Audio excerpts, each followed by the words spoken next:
ఆరోగ్యాభిలాషులందరికీ నా హృదయపూర్వక నమస్కారములు.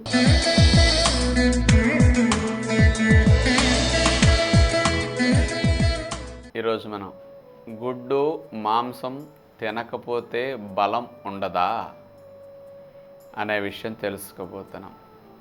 మనందరం వింటున్న మాటలు ఏమిటి అంటే,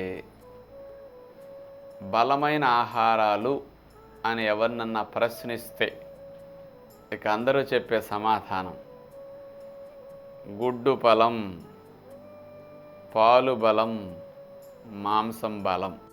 నోరు తెరిస్తే అందరికీ ఈ 3 పేర్లే వస్తాయి. ఏ డాక్టర్ గారిని అడిగినా బలహీనంగా ఉన్నారంటే గుడ్డు తినండి, పాలు తాగండి, పాల పొడేసుకోండి, మాంసం మాత్రం రోజు అలవాటు చేసుకుని అంత తెచ్చుకు తినండి అని చెప్తారు. ఏ పెద్దల్ని అడిగినా ఇంట్లో పిల్లలు, భార్య, మనవలు ఎవరైనా బలహీనంగా ఉన్నారంటే అప్పు చేసైనా సరే వాడికి కొనుక్కొచ్చి రోజుకి డబుల్ ఎగ్గులు ప్లస్ మాంసాలు బాగా పెట్టి పాలు ఇచ్చేస్తూ ఉంటారు. అంటే ఈ 3టికే బలం వస్తుంది. ప్రకృతిలో మనకు లభించే వాటిలో వీటికి మించిన బలమైన ఆహారం ఇంకొకటి లేదు అనేది అందరి నానుడి. మరి ఇది కరెక్టు అయితే చెప్పుకోవాల్సిన అవసరం లేదు ఇక్కడ. మరి ప్రత్యేకించి ఇలా ఎందుకు చెప్తున్నామంటే అది తప్పు. గుడ్డు మాంసం తింటేనే బలం వస్తుంది అనేది చాలా తప్పు. చాలా బలం తక్కువ ఆహారాలు అవి. కానీ గుడ్డు మాంసం పాలు బలము అనేది ఎప్పుడు కరెక్టు అంటే అది వెనకటి రోజుల్లో. ఆ రోజులకి అది కరెక్ట్. ఆ రోజుల్లో వచ్చిన విషయాలు ఈ రోజులకి అదే కరెక్ట్ అని నమ్ముతున్నాం. కాలాన్ని బట్టి కొన్ని మారుతూ ఉండాలి. వెనకటి రోజుల్లో గుడ్డు మాంసం పాలు ఎందుకు బలము అంటే, ఆ రోజుల్లో మన తాతలకి, మన ముత్తాతలకి మీకు తెలుసు ఎలాంటి పరిస్థితులు ఉండేయో.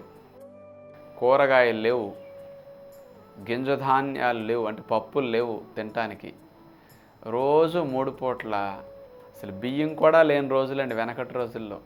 తినటానికి రైస్ ఉండేది కాదు, వేరే రైస్ ఏమిటంటే జొన్న అన్నము, రాగి అన్నము, సజ్జ అన్నము, ఈ 3 అన్నాలే ఉండేయండి.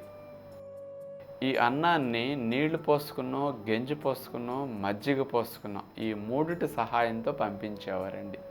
ఉదయం, మధ్యాహ్నం, సాయంకాలం ఇదే ఆహారం.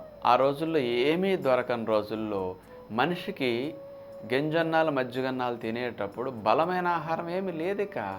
అందుకని ఇంట్లో ఎవరన్నా పిల్లలు బలహీనంగా ఉన్నా, గర్భిణీలు కానీ బాలింతలు కానీ ఏదైనా కొంచెం బలహీనంగా ఉన్నా, ఏమన్నా హాస్పిటల్కి వెళ్ళి అనారోగ్యం బాగోక ఇబ్బంది పడుతున్నా, ఏదన్నా సమస్యలు వచ్చి బెడ్ రెస్ట్ తీసుకున్నా, వాళ్ళకి బలానికి ఈ గింజన్నం మజ్జిగన్నం కాదు కాబట్టి ఇలాంటి వాళ్ళకి ప్రత్యేకించి శ్రద్ధ పెట్టి 3 పెట్టేవారండి. అలాంటి వారికి పాలు 2 పూట్ల ఇవ్వటం, గుడ్లు 2 పూట్ల పెట్టడం, 1 పూటన్నా అంత మాంసం తెచ్చి పెట్టడం చేసేవారు. ఆ రోజుల్లో లభించిన ఈ 3. అందుకని ప్రతి ఇంట్లో గేదెలు, ఆవులు ఉండేవి. మరి ఇంట్లో 10 మంది, 20 మంది, 25 మంది బ్యాచ్ ఉండేవారు. ఉమ్మడి కుటుంబాలు కదా. ఒక్కొక్క ఇంట్లో 30, 40 మంది, 50 మంది, 20 మంది ఉంటే తక్కువ బ్యాచ్. ఎందుకంటే 5, 6 అన్నదమ్ములు, వాళ్ళ పిల్లలు, వాళ్ళ మానవులు. మరి ఇంతమందికి గుడ్డు, పాలు, మాంసం పెట్టాలంటే ఎంత రావాలి సంపద చెప్పండి? ఎన్ని ఉండాలి ఇట్లాంటి పశువులు? అందుకని అందరికీ ఇంత ఉండేవి కాదు. అందుకని ఎవరి బలహీనమో అలాంటి వారికి వీటిని పెట్టే ప్రయత్నం చేసేవారండి. ఇలాంటి ఆహారాల్ని ఆ రోజుల్లో తినటం కోసం దొడ్లో పశువుల్ని పెంచుకునేవారు. అందుకని ఆవుల్ని, గేదెల్ని పెంచుకుని వాటి పాలు వస్తే ఇలాంటి బలహీనం ఉన్న వాళ్ళకి 2 పూట్ల పాలు ఇవ్వటం. కోళ్ళు పెంచుకునేవారు. మరి ఇంట్లో 20, 30 మంది ఉంటే రోజు 30, 40 గుడ్లు పెట్టాలంటే అందరికీ ఎంత కష్టమండి. అందుకని ఈ బలహీనంగా ఉన్న వారికి రోజు 1 గుడ్డో 2 గుడ్డో అట్లా పెట్టేవారు అనమాట. దీనివల్ల కొంత బలం వచ్చేది. ఇక ఏదన్నా అరకోడి అంటారు కదా, అట్లాంటిది ఏమైనా దొరికితే కాస్త తెచ్చి ఇట్లాంటిది రోజు మార్చి రోజు అంత కోడి వండి పెట్టేసేవారు. అందుకని వెనకటి రోజుల్లో కోళ్ళు పెంచుకునేవారు. గుడ్లు పెట్టినన్నాళ్ళు గుడ్డు తినేసేవారు. గుడ్డు పెడతాం ఆపేస్తే దాన్ని కోసేవారు. ఇక అందుకని ఈ మూడే ఉండే ఈ బలానికి. కాబట్టి వీటికి మన పెద్దలు బలం అంటే ఈ 3 పేర్లే చెప్తారు. వాళ్ళకి తెలిసింది అవే. మరి ఇంకా ఏ చెట్టు లేని చోట చూడండి ఆమదం చెట్టు మహావృక్షము. ఇంకోటి లేదు కాబట్టి గుడ్డు పాలు మాంసం ఆమదం చెట్టుతో సమానము. కానీ మర్రి చెట్టు లేదు. 80 ఏళ్ళ నాడు, 100 ఏళ్ళ నాడు, 150 ఏళ్ళ నాడు ఈ సైన్సులు కొంచెం బాగా డెవలప్ అయినప్పుడు ఇలాంటి ఆహారాలు ఇతర దేశాల్లో కూడా ఎక్కువ ఉండేవి. ఈ డెవలప్మెంట్ లేక, ఎగుమతులు దిగుమతుల్లో పండించడానికి టెక్నాలజీ లేక, ఈ అభివృద్ధి చెందక ధాన్యాలు పప్పులు ఇవన్నీ, అలాంటి రోజుల్లో మనిషి కూడా మాంసం గుడ్డు పాలు మీదే ఆధారపడ్డాడండి. అందుకని వీటి మీదే పరిశోధనలు ఎక్కువ జరిగాయి. అందుకని వీటిలో ఉన్న బలాలు మాంసకృతులే పుస్తకాల్లో లెక్కలు ఉంటాయి. అందుకని ఆ ఫారిన్ దేశాల్లో రాసిన లెక్కలే పుస్తకాలే మన దేశస్తుల్లో ఉన్న ఇంగ్లీష్ వైద్యంలో కూడా న్యూట్రిషన్లో కూడా ఇవే లెక్కలు ఉంటాయి. అందుకని డాక్టర్స్ కూడా గుడ్డు పాలు మాంసం అనే పుస్తకాల్లో ఉంది కాబట్టి ఇవే అందరికి చెప్తారు. కానీ ఈ రోజుల్లో ఇది తప్పు. నేను ఇప్పుడు చెప్పే సైంటిఫిక్ క్యాలిక్యులేషన్ ఒకటి ఇస్తా మీకు.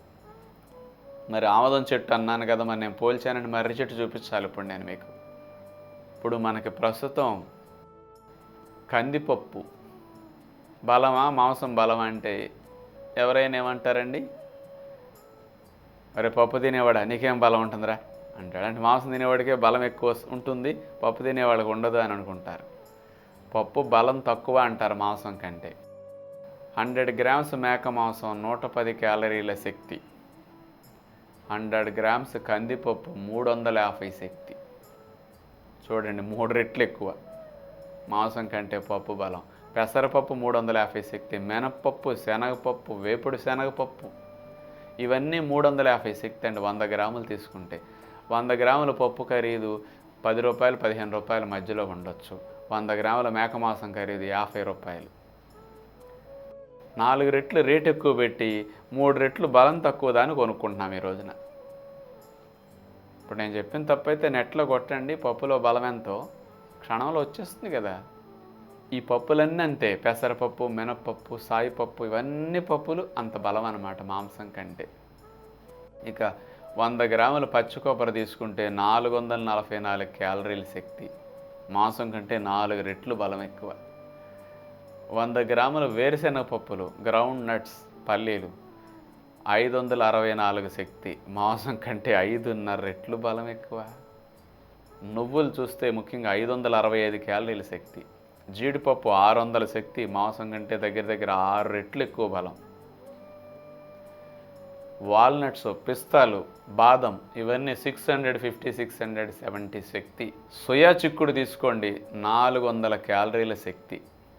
మేక మాంసంలో ఉన్నది 20-22 గ్రాముల మాంసకృతులైతే సోయా చిక్కుడులో 44 గ్రాముల మాంసకృతులు. సోయా బీన్స్ డబుల్ ప్రోటీన్, 4 రెట్లు బలం ఎక్కువ. మళ్ళా సోయా చిక్కుడు ఖరీదు కేజీ 100, 120 ఇలా ఉంటుంది. మేక మాంసం 500. అంటే ఇప్పుడు బలము అని అనగలుగుతారా? మనం తినాలి అంటే అందుబాటులో మార్కెట్లో ఉన్నాయి, నేను చెప్పాను. దానికంటే రేటు తక్కువలో ఇంత లాభం ఉన్నవి. మరి వెనకటి మాటే పట్టుకుని ఈ రోజుల్లో కూడా మాంసం తినకపోతే బలం ఉండదు అని ఎవరన్నా అంటే అది ఎంత సత్యమో ఆలోచించుకోండి ఒక్కసారి.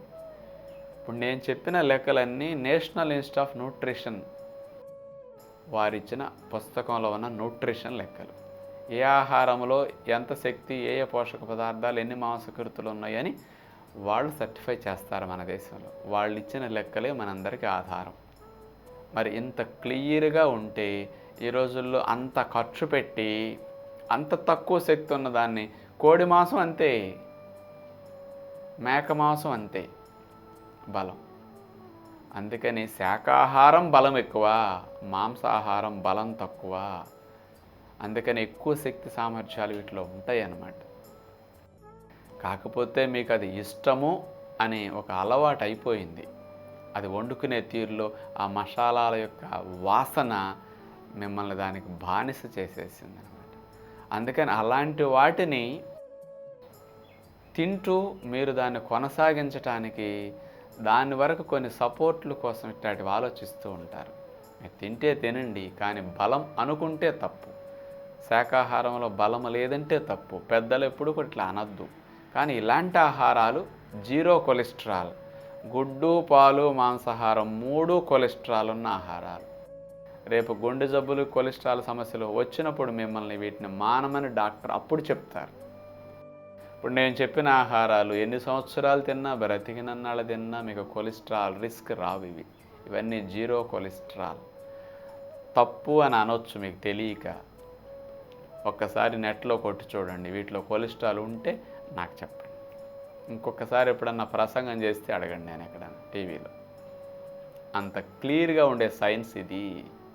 అందుకని ఇలాంటి ఆరోగ్యకరమైన బలమైన ఆహారాలు మనం తినాలి తప్ప రోగాన్ని కలిగిస్తూ బలాన్ని పెంచే ఆహారాలు మనకి వద్దు అని విజ్ఞప్తి చేస్తూ తదుపరి కార్యక్రమంలో మళ్ళా కలుద్దాం. అందరికీ సెలవు.